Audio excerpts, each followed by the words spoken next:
Friends నమస్తే. మేర్లపాక మురళి గారి Srungarapuram 1 kilometre next part చూద్దాం. మా ఊర్లో అమ్మాయిల్లో 90% మంది ప్రేమలో పడేవాళ్లే. కొందరు చూపులతో ఫుల్ స్టాప్ పెట్టేస్తే మరికొందరు ఉత్తరాల వరకు వచ్చి ఆగిపోయేవాళ్ళు. ఇంకొందరు సినిమాలకు పోవడం వరకు వస్తే ఎవరో ఒకరు మంచం వరకు వెళ్ళేవాళ్ళు. ఇక పెళ్లి వరకు వెళ్ళడం అనేది చాలా రేరు.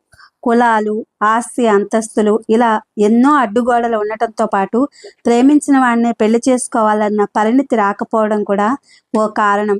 ఏదైనా ఫ్రీగా చర్చించే స్వేచ్ఛనివ్వని తల్లిదండ్రులకు భయపడే చాలామంది అమ్మాయిలు మధ్యలోనే టాటా చెప్పేసేవాళ్ళు.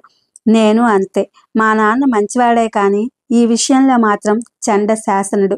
నేను సుధీర్ని పెళ్లి చేసుకుంటానంటే ఇంట్లో ఎంత రభస జరుగుతుందో నాకు తెలుసు. కాబట్టి అమ్మ వాళ్ళు తెచ్చిన సంబంధమే చేసుకోవడానికి నిర్ణయించుకున్నాను.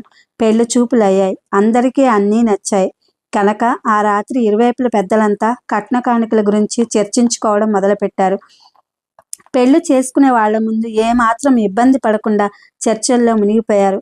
పెళ్లి కొడుకు, అతని తల్లిదండ్రులు కట్న కానుకల దగ్గర కనబరిచిన లేకిబుద్ధిని చూస్తుంటే పెళ్లి కుదరదన్న సంతోషం స్థానే దిగులు ప్రారంభమైంది.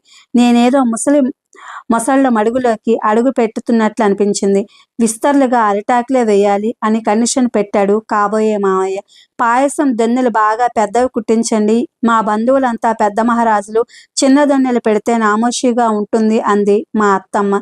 పెళ్లి అట్టహాసంగా జరిపించాలి. నా ఫ్రెండ్స్ చాలా మందే వస్తారు పెళ్లికి అని ప్రగల్భాలు పలికాడు పెళ్లి కొడుకు. ఇలాంటి కండిషన్లతో పాటు 30,000 రొక్కం, 25 సవర్ల బంగారం బేరం సెటిల్ అయింది. ఇక లెక్కలేస్తారేమో, ఇలా చేస్తారేమో అనుకుంటూ ఉండగా పెళ్లి కొడుకు మరోమారు తన టెస్టును తెలియజేస్తూ కోరికల చిట్టా విప్పాడు. Seiko watch white dial day to day ఉండాలి అన్నాడు. కాశీ ప్రయాణం అప్పుడు గొడుగు పెడతారు కూడా, లేటెస్ట్ మోడల్ కొరియా గొడుగైతే బాగుంటుంది అని సెలవిచ్చాడు.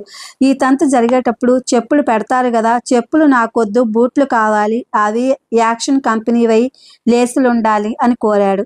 నాకైతే అతని చెంపలు వాయించాలనిపించింది కానీ నిగ్రహించుకున్నాను. ఇలాంటి వాడిని ప్రేమించడం సాధ్యం కాని పని. అందుకే చాలా జంటల్లో పెళ్లి సంబంధమే కానీ ప్రేమబంధం ఉండదు. అన్నింటికీ నాన్న ఒప్పుకున్నాక నిశ్చయతాంబూలాలు పుచ్చుకున్నారు. మరో 20 రోజుల్లో ఉండే ముహూర్తాన్ని ఫిక్స్ చేశారు. పెళ్లి కొడుకు వాళ్ళు ఉదయం వెళ్ళగానే మా ఇంట్లో పెళ్లి పనులు ప్రారంభమయ్యాయి. పెళ్ళంటే ఉండాల్సిన థ్రిల్ కానీ, పట్టలేని ఆనందం కానీ లేవు. పైపెచ్చి ఏదో చెప్పలేని దిగులు నాలో పేరుకుపోయింది. డబ్బు కోసం గడ్డి తినే ఆ మనుషుల మధ్య జీవితం మీద మమకారాన్ని పోగొట్టుకోకుండా ఎలా బతకాలి అన్నదే నా ఆలోచన. ఆ ఆలోచనకే అందుకే నాకు పుట్టింటి నుంచి ఆ అపురూపమైన కానుక దానిని తీసుకువెళ్లాలన్న కోరిక పుట్టింది. అయితే అదేమిటో నాకు బోధపడటం లేదు. పెళ్లి దగ్గర పడింది. పనులు చకచకా జరుగుతున్నాయి. పెళ్లి మరో వారం రోజులు ఉందనగా శుభలేఖలు వచ్చాయి. మొదటి శుభలేఖను తీసుకుని దాని మీద ఫలానా రోజున నా పెళ్లి అని ఈలోగా ఒకసారి వచ్చి కలవమని రాసి సుధీర్కి పోస్ట్ చేశాను. గోళ్లకు గోరింటాకు పెట్టుకోవడం, మ్యాచింగ్ బ్లౌజులు కుట్టించుకోవడం, స్నేహితురాలను శుభలేఖలకు పంపించడం, వస్తున్న బంధువుల్ని రిసీవ్ చేసుకోవడంతోనే సరిపోయింది కాలం. మరుసటి రోజు తెల్లవారుజామున మా ఊరికి దగ్గరలోని వెంకటగిరిలోని ఒక సత్రంలో పెళ్లి. అందువల్ల ఆ రోజు సాయంకాలం నేను పెళ్లి కూతురై తరలి వెళ్ళాను. సత్రం చేరుకునేసరికి సాయంకాలం 7 అయింది. ఆడపెళ్లి వారంతా అక్కడ సర్దుకున్నారు. మగపెళ్లి వాళ్ల కోసం హోటల్లో గదులు బుక్ చేశారు. పెళ్లి కొడుకు తెల్లవారుజామున 3 గంటలకు విడిది నుంచి బయలుదేరి వస్తారు. మధ్యలో దేవుడి పూజ తదితర ఘట్టాలున్నాయి. రాత్రి 10 గంటల ప్రాంతంలో భోజనం చేశాను. ఓ గదిలో పడుకున్నాను. 2 గంటల ప్రాంతాన అమ్మలక్కలు వచ్చి లేపారు. ఇక స్నానం చేశాక నన్ను సింగారించడం ప్రారంభించారు. అలంకరణ పూర్తయ్యేసరికి తెల్లవారుజాము 3 అయింది. తాము స్నానాలు చేసి తయారవుతామని చెప్పి అమ్మలక్కలంతా వెళ్ళిపోయారు. అలా ఒంటరిగా గదిలో మిగిలిపోయాను. మ్యారేజ్ హాల్లో ఉన్న కొంతమంది బంధుజనం మాటలు తప్ప ప్రశాంతంగా ఉంది సత్రమంతా. అక్కడే ఉన్న సూట్ కేసు మీద నడుమానించి కళ్ళు మూసుకున్నాను. మరో 2 గంటలకు పెళ్లి. అంతలో ద్వారం దగ్గర అలికిడైంది. కళ్ళు విప్పి చూస్తే ద్వారం దగ్గర నిలబడి ఉన్న సుధీర్ కనిపించాడు. ఒక్క ఉదుటిన పైకి లేచి కెరటంలో అతని దగ్గరికి వచ్చి నిలబడ్డాను. సారీ, ముందు రాలేకపోయాను. బ్యాంక్ రిక్రూట్మెంట్ ఎగ్జామ్ ఉంటే హైదరాబాద్ వెళ్ళాను. రాత్రే గదికి వచ్చాను. తలుపు తెరవగానే నీ శుభలేఖ. బట్టలైనా మార్చుకోకుండా ఇలా వచ్చేశాను చాలా బాధపడుతూ చెప్పాడు. నోట మాట రావడం లేదు. ఏదో తెలియని భావోద్వేగం నన్ను ఊపేస్తోంది. కానీ టైం లేదు. నా నిర్ణయాన్ని వెంటనే అమలు చేయాలి. సుధీర్, నీకోసం ఎంతగానో ఎదురు చూశానో తెలుసా? ఇక నా పెళ్లిలో నువ్వు రావేమోనన్న దిగులు ఇదిగో ఈ పట్టుచీర కంటే బరువుగా ఉన్న నా గుండెల్లో పేరుకుపోయింది.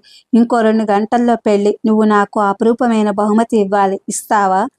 తప్పకుండా. ఏం కావాలి? తన ఒంట్లో రక్తాన్నంతా తోడివ్వమని అడిగిన జంకని ఈ ధీరుడి ముందు సీకో వాచ్ కోసం, లేసులున్న బొట్ల కోసం యాగీ చేసిన పెళ్లి కొడుకును పోల్చుకోకుండా ఉండలేకపోయాను. నా నిర్ణయం సరైందేనని కళ్ళ ముందు రుజువు కనపడింది. నువ్విచ్చే బహుమతి నన్ను అత్తింటి ఆరేళ్ల నుంచి కాపాడుతుంది. అన్నం వార్చేటప్పుడు చేయి వణికి గంజిని అపయపడి చర్మం కాలిపోయినప్పుడు నా కన్నీళ్లు తుడుస్తుంది. ఇంట్లోని దారిద్ర్యానికంతా నేనే కారణమని మా అత్త నన్ను గదమాయించినప్పుడు తిరగబడే శక్తిని ఇస్తుంది.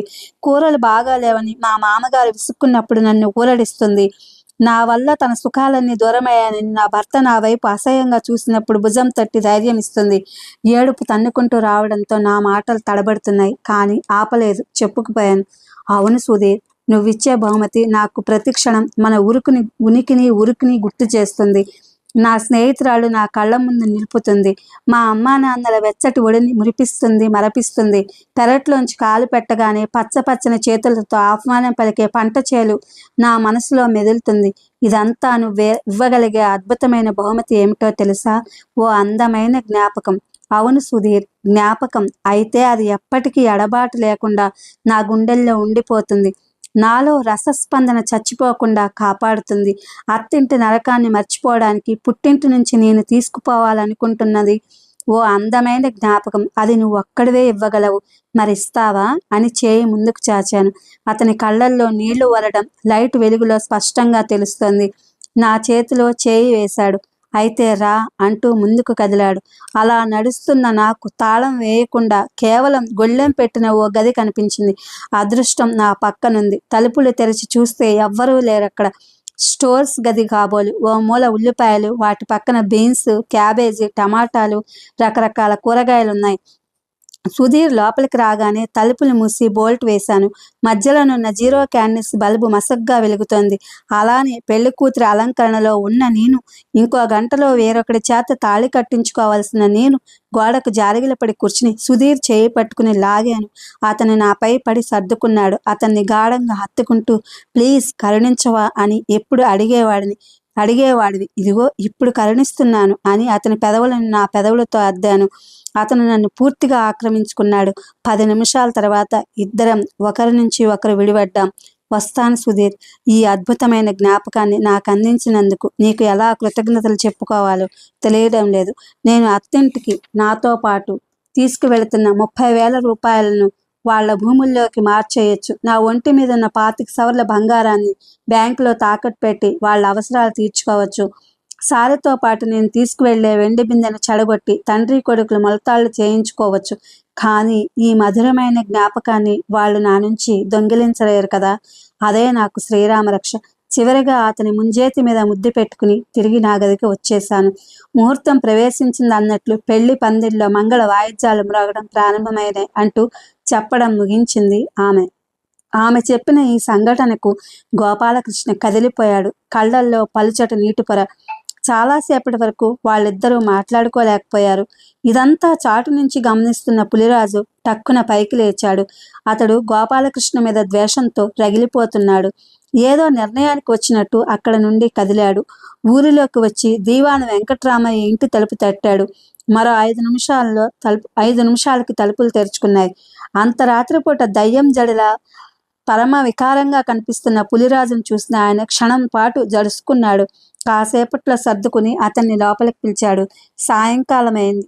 సూర్యుడు ఆకాశం కొంగు చివరన పట్టుకుని అవతలి ప్రపంచంలోకి జారిపోతున్నాడు. పక్షుల రెక్కల్లోంచి చివరిసారిగా శక్తినంతా తెచ్చుకుని ఇళ్లవైపు మళ్ళినాయి.